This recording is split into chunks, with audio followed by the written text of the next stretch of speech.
So one recent observation in local football is that we're not producing young individual star players anymore. Well, come at the hour, come at young Kimarly Scott, the 19-year-old striker whose 20-goal season led Excelsior to the Manning Cup title this past season.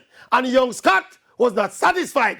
He made his way into the Jamaica Premier League to former champions Cavalier, ending as the top goal scorer in the playoffs with 5 goals, including 2 in the semi-final and another 2 in the super final.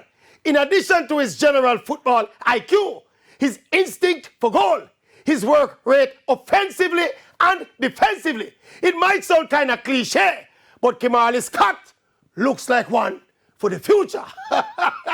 With the irony being, we hope and we pray he will get a break sooner rather than later to leave Jamaica and play his football overseas. Thanks and please.